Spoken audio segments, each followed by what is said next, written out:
Come unwrap some holiday magic this season in Denver, where the lights are brighter and the shopping is grander, where the season feels a whole lot more wonderful. Discover great hotels and more things to do at milehighholidays.com. Introducing Carvana Value Tracker, where you can track your car's value over time and learn what's driving it. It might make you excited. Whoa, didn't know my car was valued this high. It might make you nervous. Uh-oh, market's flooded. My car's value just dipped 2.3%. It might make you optimistic. Our low mileage is paying off. Our value's up. And it might make you realistic. Car prices haven't gone up in a couple weeks. Maybe it's time to sell. But it will definitely make you an expert on your car's value. Carvana Value Tracker. Visit Carvana.com to start tracking your car's value today. Hi there, thanks for joining us. This is Astronomy Daily. I'm your host, Andrew Dunkley. I hope you're well and hope you can sit through the latest episode where we'll be talking about an analysis of the planet WASP 39B by the James Webb Space Telescope, because it's shown up some quite extraordinary chemicals in the analysis. And Fred Watson will be joining us to talk about that. It looks like Earth is older than we first thought. That explains my sore knees. Using sails for deorbit and watching over elections from space could be a thing. That's all coming up on this edition of Astronomy Daily. Astronomy Daily, the podcast, with your host, Andrew Dunkley. And we're joined by our AI reporter, Hallie. Hello, Hallie. Good to have your company again. Nice to be back, Andrew. And happy Thanksgiving. Oh, thanks, Hallie, but it's not an Australian holiday, surprisingly. We don't have a holiday like that here. We have Australia Day, which happens because of Federation in 1901, when all the independent colonies, or states as they were, came together under one flag. That's why we have Australia Day. I suppose that's the nearest thing we have to Thanksgiving, although a lot of people incorrectly associate Australia Day with the arrival of the First Fleet in 1788, but it's actually got nothing to do with that. It's just coincidentally the same date, or more likely politicians back in 1901 chose that date because of the arrival of the First Fleet in Australia. But yeah, I like Thanksgiving. I think it's a wonderful holiday concept, and I'm kind of envious at times, although I have been to America during Thanksgiving on 2 occasions, so I got to have turkey and yams and all that other stuff. It was a delight. Yes, we certainly know how to celebrate here. Yes, although I must say that some of your concepts are leaking into Australian society, like Black Friday. I'd never heard of that until I went to the United States in 2010, and I could see all these stores were open, and the discounts were just mind-boggling, and Judy and I bought up big. But now Black Friday exists in Australia, so yeah, hardly surprising. But the retail sector's taken enough kicks in the guts in the last few years, so why not come up with something that's going to help them along? There's so many jobs in that industry that need to be secured. Okay, Hallie, what's happening in news? The Hungarian government plans to spend $100 million to send an astronaut to the International Space Station in 2 years through a deal with Axiom Space. In a presentation at the European Space Agency's Ministerial Council meeting, Peter Szijjártó, Hungarian foreign minister, said the country was in the middle of a process to select an astronaut to fly on a month-long mission to the ISS in late 2024 or early 2025. Axiom Space announced in July it signed a memorandum of understanding with the government of Hungary regarding that country's Hungarian to Orbit (HUNAIR) program, which would fly a Hungarian astronaut to space on a future Axiom Space mission. That announcement, though, provided few details about exactly when that person would fly. France, Germany, and Italy are the 3 biggest contributors to the European Space Agency, and they have now agreed to guarantee the future of the next-generation Ariane 6 and Vega C rocket launcher systems. The countries also reaffirmed a preference for European rockets, after the agency was forced to turn to U.S. firm SpaceX to launch 2 future scientific missions. The ministers in charge of space for the ESA's 22 member states are meeting in Paris on Tuesday and Wednesday to determine the agency's funding for the next 3 years. An advanced X-ray monitoring instrument tested for space aboard an ESA CubeSat will serve as an operational space weather payload on the U.S. National Oceanic and Atmospheric Administration Space Weather Next Lagrange 1 series satellite, currently planned for launch in 2028, which will operate 1.5 million kilometers from Earth. Keeping watch for eruptions from our sun made in Finland, the X-ray flux monitor was launched aboard the Sunstorm CubeSat, about the size of a big, thick, paperback book, by Europe's Vega rocket in August last year. This stripped-down version of the full-scale XFM instrument, formerly known as XFM-CS, has since amassed more than a year's worth of data, observing hundreds of X-ray flares, dozens of them being associated with the occurrence of coronal mass ejections. A French and British have firm joined forces in the fast-growing satellite broadband market. French operator Eutelsat had signed a merger with British group OneWeb to create a new champion in the market. The pair first announced plans to merge in July when they signed a memorandum of understanding to unite and become what they describe as a leading global player in connectivity. Satellite broadband promises to bring coverage to the most remote areas of the planet by doing away with the need for antennas and other infrastructure. The market is projected to grow to $16 billion by 2030, according to Eutelsat. That's the news, Andrew. Thank you, Hallie. We'll chat again at the end of the show. Now, we talked early on when the James Webb Space Telescope first got launched and was activated about it putting its cameras and telescope lenses onto the exoplanet WASP 39B. Well, it's been and had another look, and what they have seen this time is astounding, as explained by astronomer at large, Professor Fred Watson.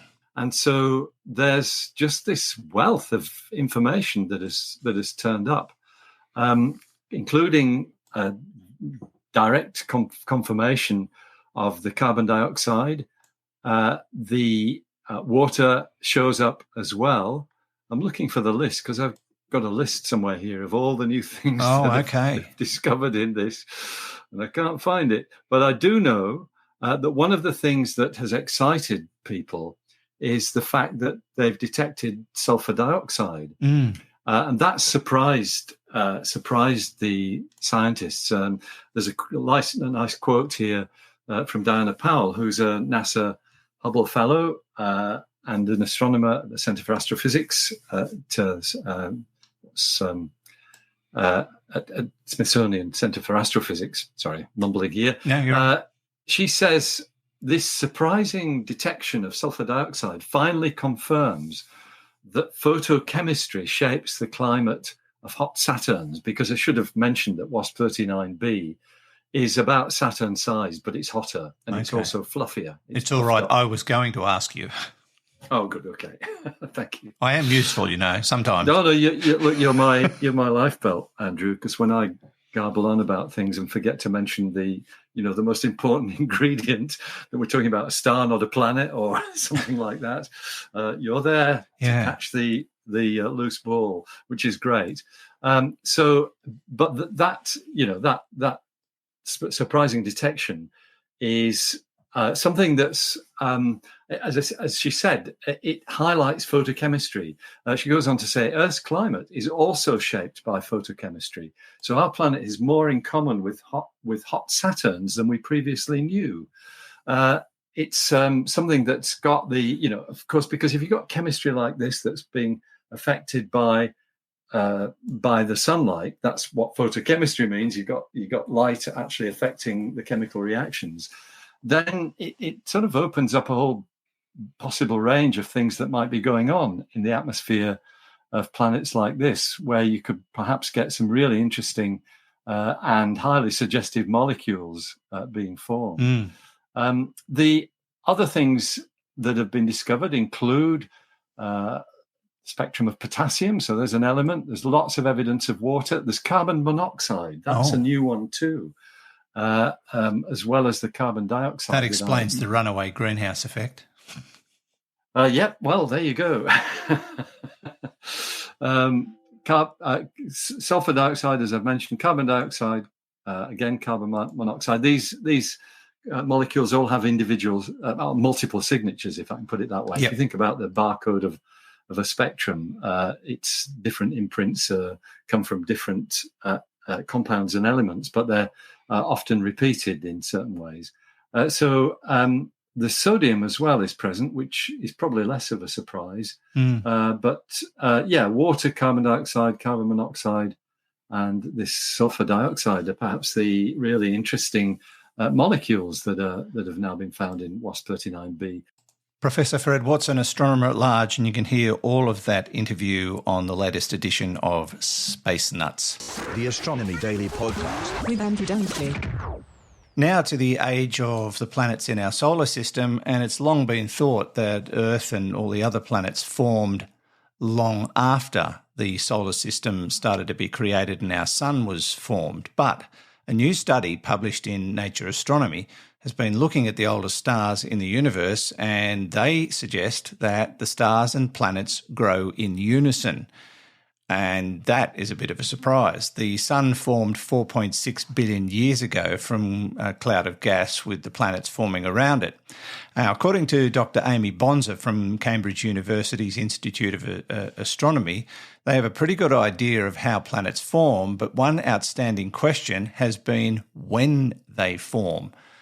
Does planet formation start early when the parent star is still growing, or millions of years later? Well, the researchers, using the Atacama Large Millimetre Array of radio telescopes in Chile, have been studying the atmospheres of white dwarfs, the remains of sun-like stars after their life cycle comes to an end, in search of the planetismals, the building blocks of planets. She says some white dwarfs are amazing laboratories because their thin atmospheres are almost celestial graveyards. And the white dwarfs studied as special cases because their atmospheres are polluted with heavy elements such as magnesium, iron and calcium, which they say must have been left by asteroids left over from planet formation that later crashed into the white dwarfs and melted in their atmospheres. The study suggests that planetismals form almost immediately. If these asteroids were melted by something that only exists for a very brief time at the dawn of the planetary system, then the process of planet formation must kick off very quickly, according to Bonza. Their study complements a growing consensus in the field that planet formation got going early, with the first bodies forming concurrently with their star. Now, closer to home, and it is all about rocket launches, planetary missions, the lifespans of satellites, etc., and all that junk in space. And it's prompted a lot of people to speculate about how much debris is orbiting Earth and how much of it's going to end up hitting the planet. And we talk about that in the latest edition of Space Nuts, prompted by an audience question. There are hundreds of millions of items of human-made debris that are circling Earth, including broken rocket fuselages, defunct satellites, fragments from orbital collisions. The list goes on, and a lot of people are keen to deal with the problem. Chinese aerospace scientists have managed to use a large sail to deorbit spacecraft at the end of their life. The deorbiter is a sail-like device made from a thin film, about the thickness of less than a tenth of the diameter of a human hair. Folded, it is approximately the size of an adult's palm, but it can cover 25 square metres when it opens up. And when a spacecraft is decommissioned, the sail on board can be automatically opened, and once deployed, it will increase the effect of air friction, slowing the spacecraft in orbit and speeding up its descent into the Earth's atmosphere, where it will burn up. So that could be the answer to space junk moving forward. And lastly, we look at elections from space. Quite literally, the National Space Research and Development Agency, or NASRDA, has suggested that space technology has the capacity to monitor elections for minimised malpractice. Dr. Bonaventure Akiri, who is the director of the Centre for Basic Space Science, made the suggestion this week. And he doesn't want to undermine normal electoral umpiring, but he said that satellite technologies could be deployed as tools to properly outline polling units, according to the settlement of any given location. By deploying space technology, we can monitor elections on a real-time basis under drones, and intrusion alert systems can relay images and voice notes to the control centre. And by the use of electronic voting and synchronisation of databases, it will ensure that anyone can vote from any polling unit, and will also ensure minute-by-minute monitoring of results. And with that, there would be no need to collate results, because results will be displayed, tabulated and summarised as votes are cast. Interesting. I wonder if it'll ever happen. Okay, if you want to follow up on all of those stories, you can do so on the Astronomy Daily website, astronomydaily.io. You can also subscribe to the Astronomy Daily newsletter while you're there and get all this astronomy news and space science to your inbox every day. And that just about wraps us up for today. Anything more from you, Hallie? Yes, I'm looking forward to Thanksgiving dinner and a piece of virtual turkey. Oh, yeah, what does that taste like? Taste like chicken. Oh, I walked into that one. Bye, Hallie. Bye. Until next time, this is Andrew Dunkley for Astronomy Daily. Astronomy Daily, the podcast, with your host, Andrew Dunkley.